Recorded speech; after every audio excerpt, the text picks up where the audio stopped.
found more shit. Ex-hubby's dead. And we keep finding this more journal, and this is the last journal he had in his hand. Over the over the course of sleepless nights, I have thought through my next course of action for every possible angle, for it is indeed time for me to take action again. Even with the troublesome maid out of the way, I see little chance of getting my old Belladonna back. If anything, she is worse now than ever before. But I have an idea, one that kept me awake all night. I have come very far in my research now. I can fairly predictably create living creatures that are stable enough to not spontaneously die again. This is constant through many different species of animals. I have noticed something particular though. The return and creation seem strangely vacant and sluggish, as if, although the body is brought back to life, the soul is forever lost. The creation is perfectly functional in response to stimuli just as well as it truly was alive, but the mysterious spark of will seems to be missing. I know no other way to describe the phenomenon. The this bothers me before, but now I cannot help to think that this might suit my needs. Isn't it precisely the strong will of my wife that is causing all my problems? There is no need to be poetic with flowers this time. I am in no short now.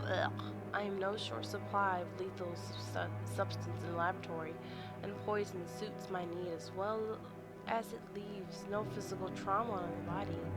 I would still need to make incisions in the corpse to replace internal organs with clockwork parts, but stitching together surgical cuts and much simpler than trying to repair unhealing bodily damage. The integrity of her vestige is a priority. To extinguish Belladonna's current life and give her a new one, to bring her body and mind back, mind and soul and free will, a beautiful, obedient automation, a mechanical doll with all the functionality of a woman, but who is responsive and does what she's told. That, my dear future reader, would truly be something. I think it is high time I tried revising revivification process on a human subject.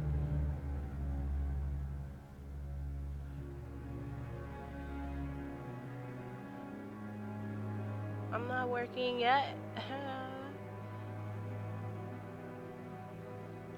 Alright, bitch. What do you mean? What you want to be? This letter is signed Belladonna. I've been waiting to hear the other side of this story.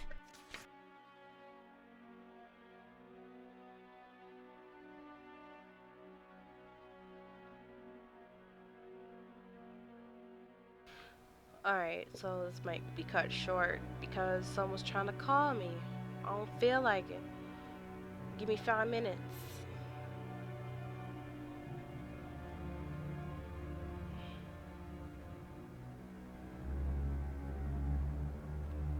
Give me 5 minutes. If you had asked me just a few years ago about my future, I could have never have fathomed my life today would be as it is. So strange a path has a twist of fate set me upon that I wake every morning bewildered and like a small child.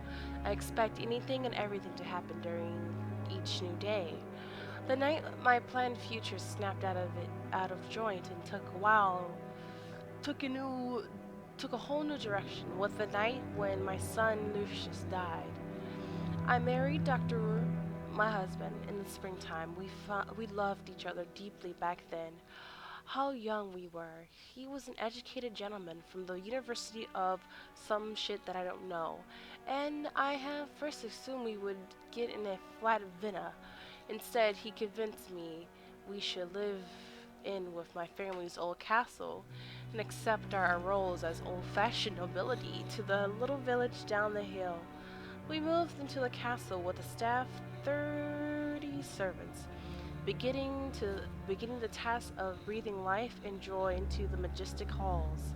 At this time I expect to live out my life as a lady of the household, minding the servants and indeed raising children.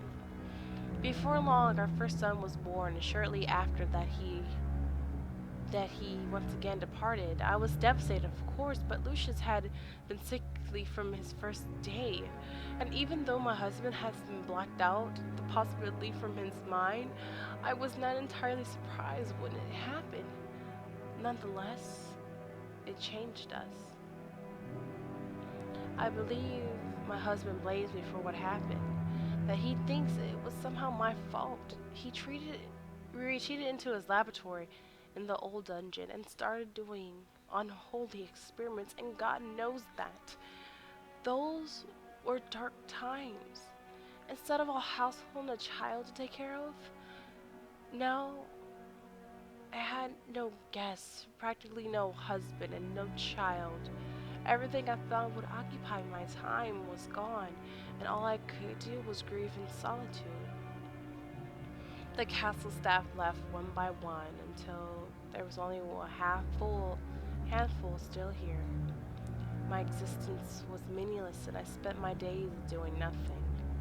But I dealt with my grief in my own way, and in times the claws of the Holy began loosening their grips on me in so many ways. I have Clara to thank for that.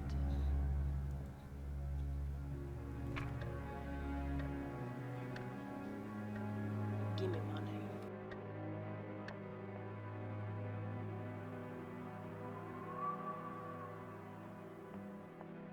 There's a bottle of milk out here. I wonder how long it's been here. At any rate, it's frozen completely solid. No wonder in this cold. One more Belladonna letter. Let's read about this Clara figure.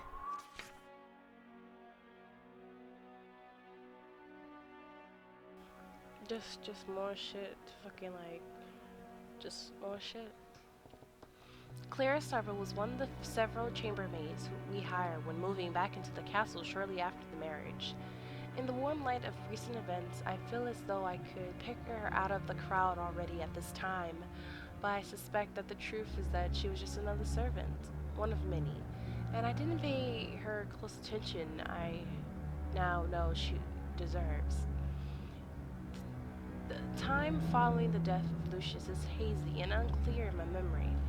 I know I spent most of my time in an armchair in the living room staring out the window. I know now that this must have been a difficult time for the staff as well.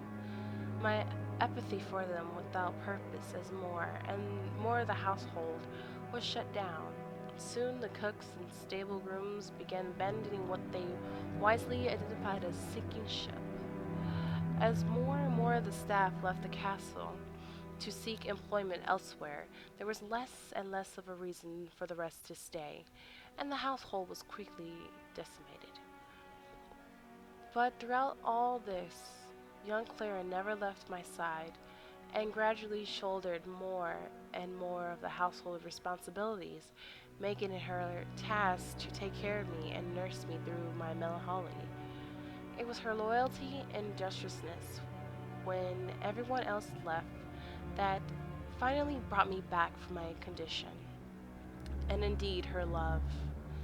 As now, as I now sit down to write this, right ahead, fuck.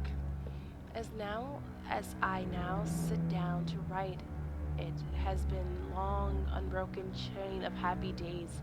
Claire and I have the whole castle practically to ourselves, and nothing to do but to enjoy our lives and each other.